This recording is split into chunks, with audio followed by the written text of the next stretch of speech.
You're listening to the best local sports show. Boots, Bats and Balls on Six Towns Radio. We're now talking about Stoke City, and it was the Players' Awards night on Thursday down at the King's Hall. A massive celebration of this season. Not that much to actually celebrate, but quite a few players winning awards. But it seems like Asmir Begovic actually cleaned up. We've also got a special guest in the studio, which I'll introduce you to shortly. But let's listen to Dave Lee talking to Asmir about his awards. This is Dave Lee for Six Towns Radio. I'm very pleased to be able to say I'm here with Asmir Begovic, who has just won the Supporters Council Player of the Season. You must be very proud. I am very proud. I mean, it's a fantastic award to win, like any award is, and coming from the supporters, it means a lot.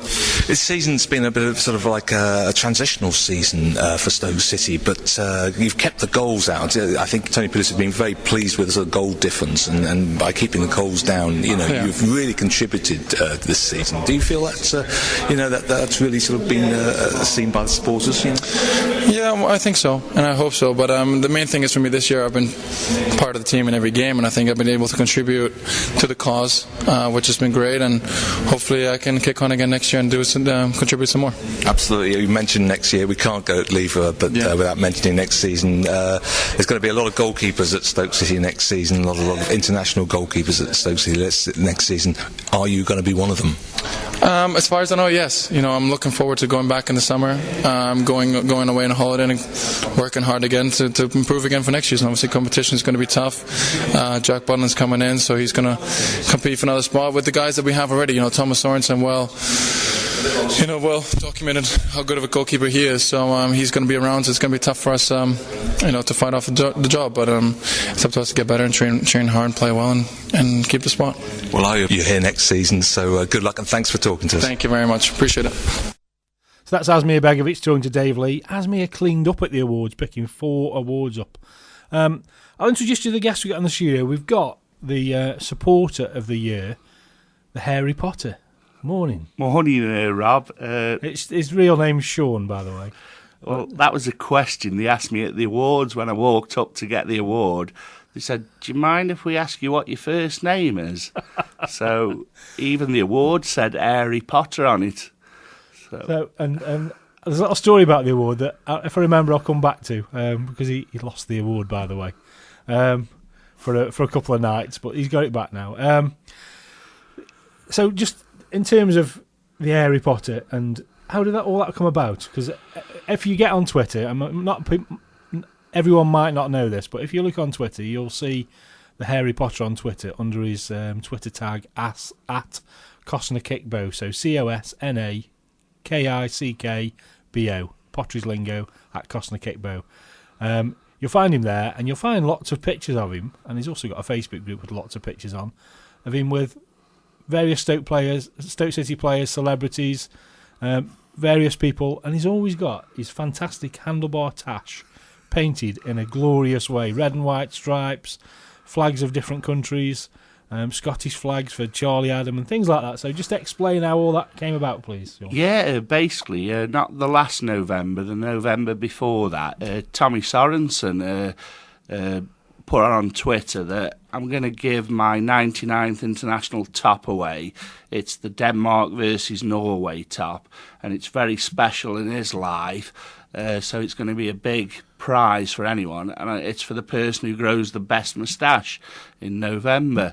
And I'd never had a moustache in my life. I'd been clean shaven in my job, and unfortunately, around about that period, I changed jobs, and I thought, well, I'll grow a tash then. And Mrs. Harry Potter, as she's known now, sort of encouraged me, and it just grew and grew. And I was sitting at home one day and thinking, Tommy Sorensen, what can I do? Just make a bit of difference. And I saw some face paint, and painted it with the Danish flag. And sent him the tweet, and within 2 minutes, Tommy Sorensen put on Twitter, "Do not enter this competition, it has been won." And I had 14 followers on Twitter. And I've now got 2,000, so unbelievable. So I know lots of players that connect with you on Twitter, and you're regularly talking to players and tweeting pictures of them and you. So that's built up quite significantly since then, hasn't it? Yeah, the one thing I'll say to everyone here, I never ask for anything. Yeah. I don't ask the players to follow me. I don't ask for anything off the players. I don't get anything off the players. I just do this Harry Potter thing and make people smile. And I think that's what the players like. There's no pressure there. It's just, they just look at that and what's he done now? I see you regularly on a Saturday morning, so I meet my mate by around about 1 o'clock by the players' entrance. Meet my mate there every and I regularly bump into Sean. He's always there with a group of people and always chatting to the players. And you see the players coming to sign autographs and things like that. And you're spot on, mate. You just lighten up their day for them because they're always a big smile whenever they look at you. They're always looking at what your latest tash is. I think you're becoming a Stoke City. I was going to say a cult celebrity, but you're not a cult celebrity because you're massive now. No, I just on Twitter this morning, Mrs. Harry Potter's doing the ironing, and I put my hands in my hair, ladies, and I don't iron. It's the one thing I've got out of for 25 years of being with her, and they thought it was hilarious this morning that the Harry Potter's still learning how to iron after all this time. So I'm just down to earth. That's what I like to think. You are down to earth, and you also do some very good things in terms of helping out other people when they're down on the luck and giving them a little bit of lift.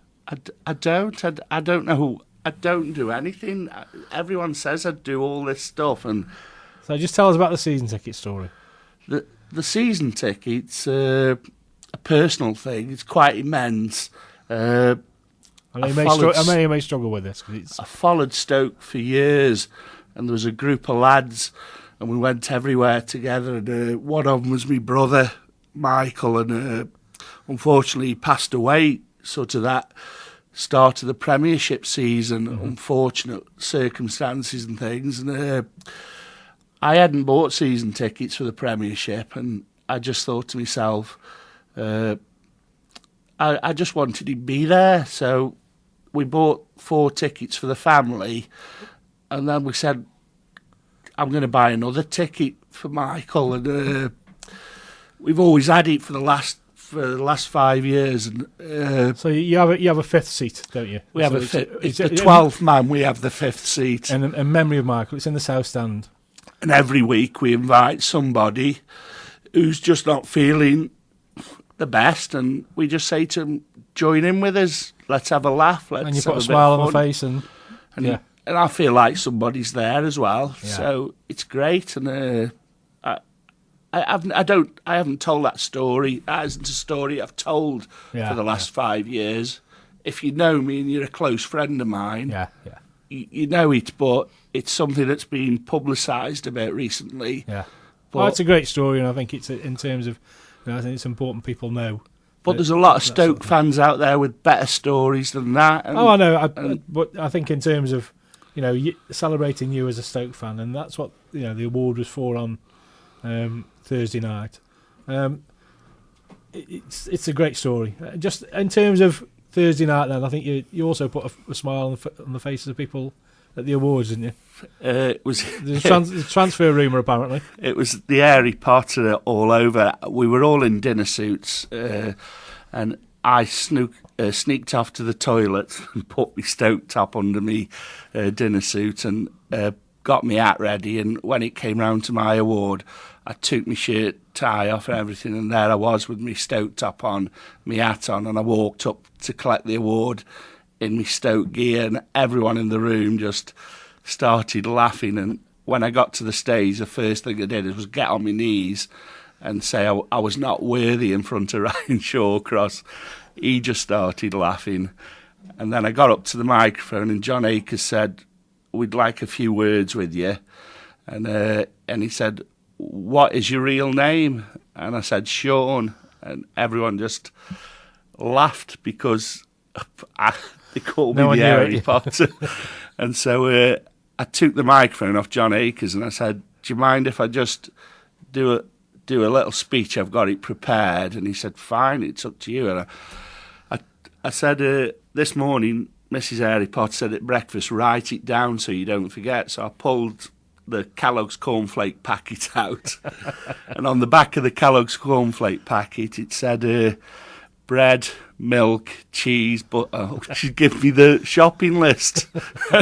The crowd just absolutely burst into floods of laughter, and then I said, I've got to thank Mr. Coates. He is the fan of the year. That guy, the passion he has for this club, the fact that he's come back twice, and he is the real fan of the year. Don't take that away from it, that guy, because we do have a moans and groans at Stoke, and that's what I love about Stoke. Everyone's got an opinion, but you won't know what's in his heart, Mr. Coates. If I had his money and I was him, I'd probably do the same, but I'd do it because the love of the club, not as a business thing. So I finished thanking him, and then this is the Man City bit.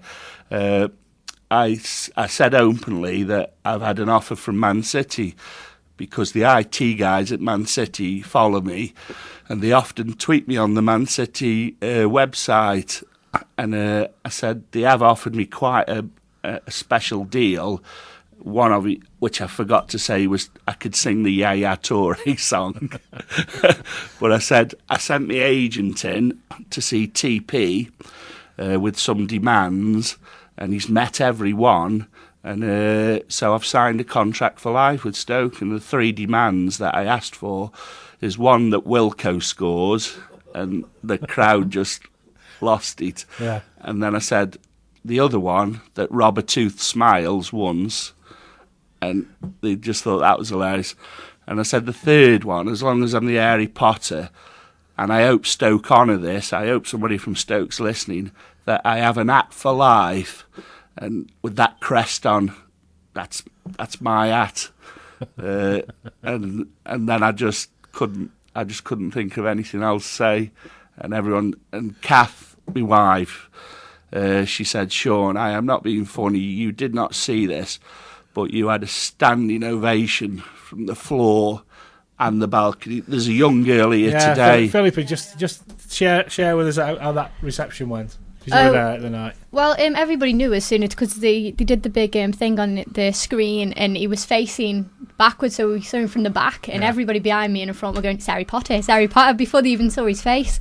And then obviously the story that you told, I mean, there were people next to me that were in tears, and they were like, we're standing up, and everybody just got up. Before, that was just as he was walking to the stage, and we just stood up, and stage stood up until he left. It was immense. Okay, we're going to break for a tune, and then we'll come back after this tune.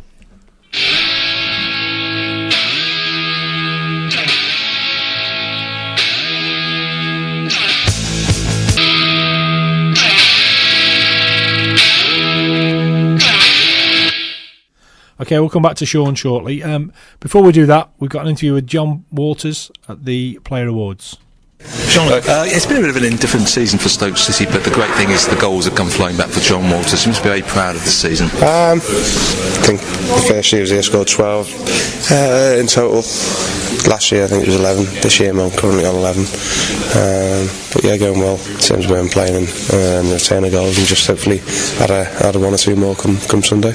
Okay, the question I really want to ask you: how do you have the nerve to take the penalties? I just don't know how. I mean, particularly when you have to take them again. You just got to put yourself up free and calm yourself down. And a lot of people say they want to take the penalties on a training pitch and give you a bit when it comes to the match. There's a lot of people that don't want to take them. But yeah, you got to keep your nerve, and there's a lot worse things happening to people out there in their lives than missing a penalty. But you got to put yourself up to be counted, and if you miss, and I'm never going to be one to shy away. Well, with 27,000 people watching it, I think you're really brave. Thank you very much for talking to us, John Walters. So that was Dave Lee talking to John Walters. We also spoke to Cameron Jerome at the awards. Let's have a quick listen to Cameron. Cameron Jerome, goal of the season, but it's not just the fantastic goal, it was the swagger after the goal at Southampton that was it. Will you look back at it and think of it that's as one of the most iconic moments in your career? Yeah, I mean, obviously it's a great moment in my career. I mean, obviously the importance of the goal was probably why I celebrated like I did. Obviously 3-2 down in the game, with 10 men, and we felt a little bit hard done by in the game. We could have had a couple of penalties, and a few decisions didn't probably go our way. So obviously it was it was quite an important goal.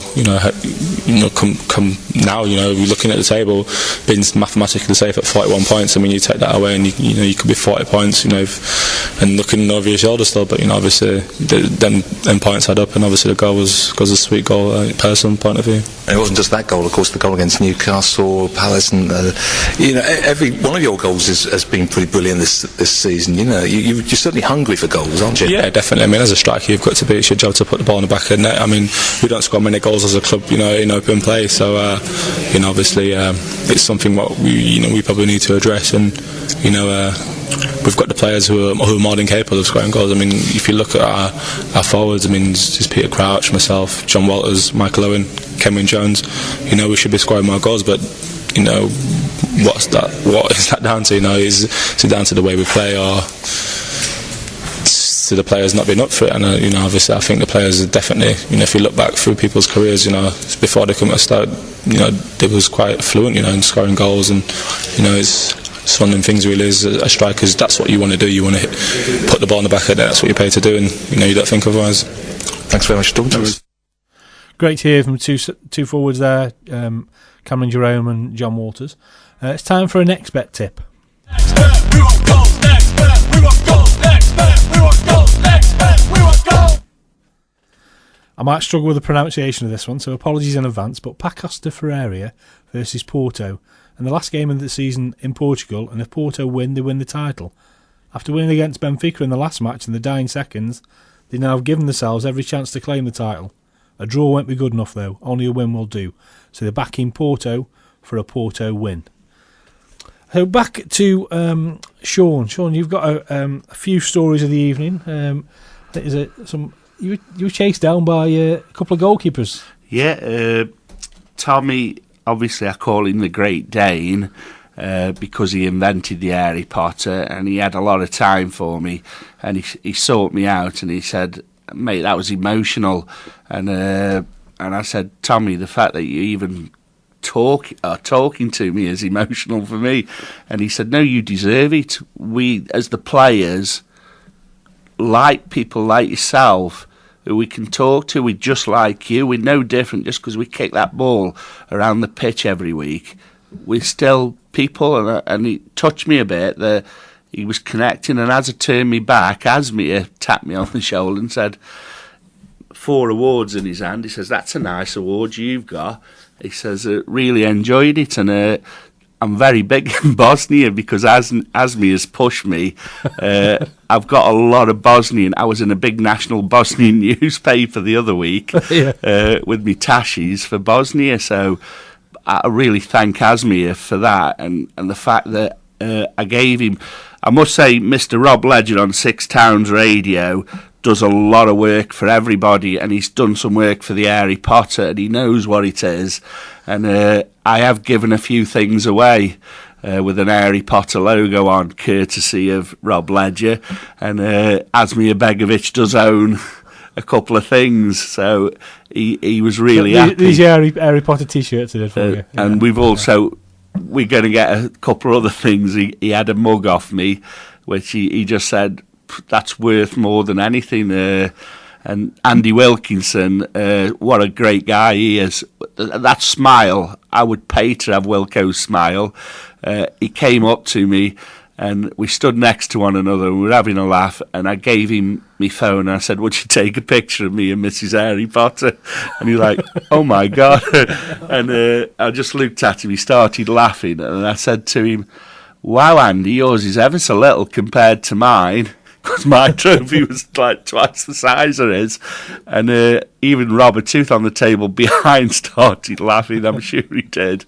But the best one, the funniest one, was Michael Owen, and they raffled his number 10 top off for an auction, and it's all for charity. And the guys there, I mean, seriously, I think it went for a lot of serious money.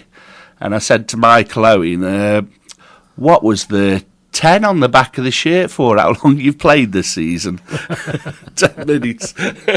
And, you can be the biggest star in the world, but you still have to take abuse off the Harry Potter. And again, people don't recognise that players are just normal people.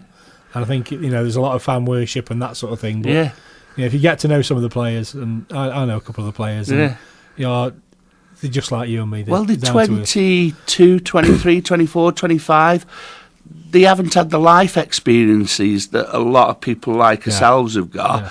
And when you think about it, they are fantastic role models, and I think we do jump on them quite quickly when things happen, but you want to see what some of them players do behind the scenes for individuals, for community, for charity. You would have a different opinion of them than when you sit in the stand moaning about the style of play. Well, they're there you can understand why they get moaned at for style of play as well, and I think people would expect him to be footballers first and then everything else second. Correct. So I think that you can understand some of that. Sean, really appreciate you coming in this morning. Congratulations on the award; it's well deserved. Hopefully, you're going to continue with the Harry Potter, and we'll see much more for this Movember and going forward from there. Yeah, well, I will officially tell you now that I have got they call it a project, is it? A football project. Good.